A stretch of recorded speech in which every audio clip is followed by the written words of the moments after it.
What's up, you little bass donkeys? Today I'm going to teach you how to tie a knot that can save you a ton of money this time of year.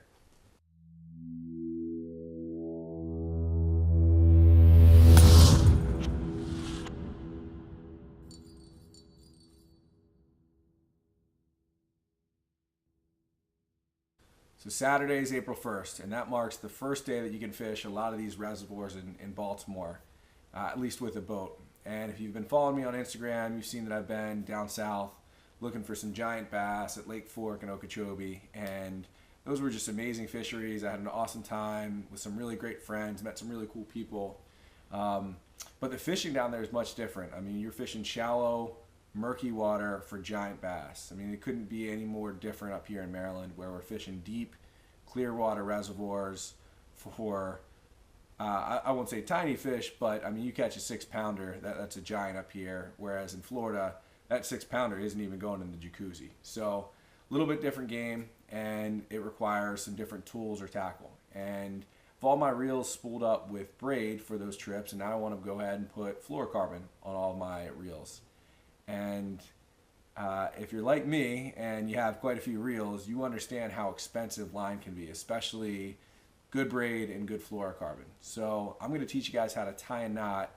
It's called a double uni knot. It's a pretty simple knot, and it'll allow you to keep a lot of that braid on there and just attach that to a fluorocarbon leader. And you could probably put 60, 70 yards of fluorocarbon on each reel, which will be more than enough. So you can get three reels spooled with a 200-yard spool line.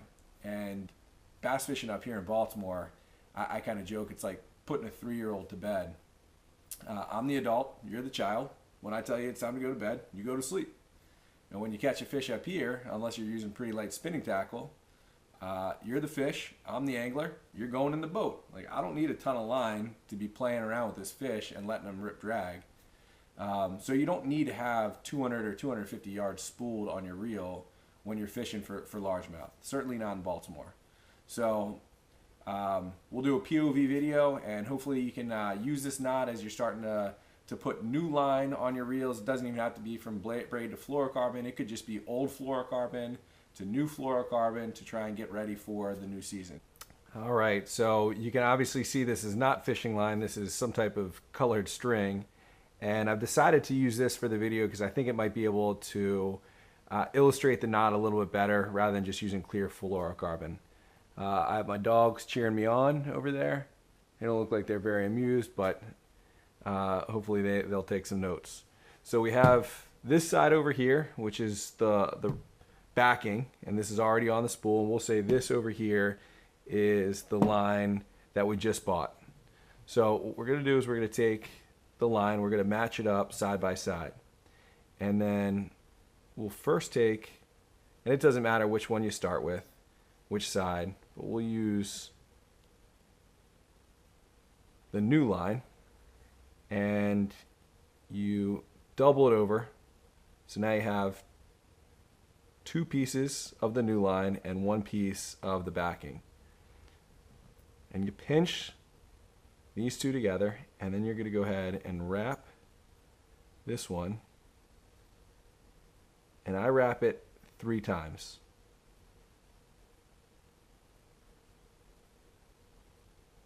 Go ahead and pull that tight. You're going to want to get a little lubrication, so put a little spit on it. And then you're going to do the same thing with the next side.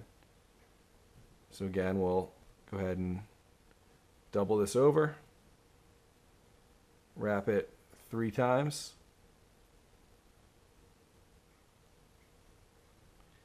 Depending on where you're fishing in the country, you might have to go 4 or 5 times. If you're fishing down south, that might be the smarter play. Again, go ahead and wet that so the braid doesn't burn up. So now you have these 2 knots and a big gap there, and all you have to do is just pull your 2 line ends just like that, and that's going to cinch it down nice and tight. Go ahead and wet it again, and you have just an unbelievably strong knot. Go ahead and get your snips, And, oops, don't fumble them. Go ahead and cut that end. You can get this right next to the knot. It's not going to pull. And then go ahead and snip that. And you have a really clean, strong knot that's not going to break and isn't too intrusive if you're using a rod with smaller guides. I don't fish with leader, so I'm only using this knot for backing.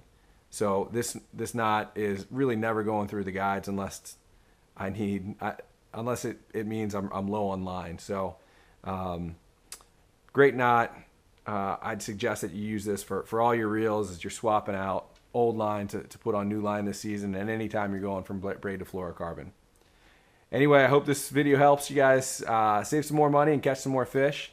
If you could go ahead and click subscribe if you like the video, thumbs up, and feel free to comment if there's anything else that you want to see, either on my YouTube channel, which is lacking, or my Instagram page. Good luck this spring, guys.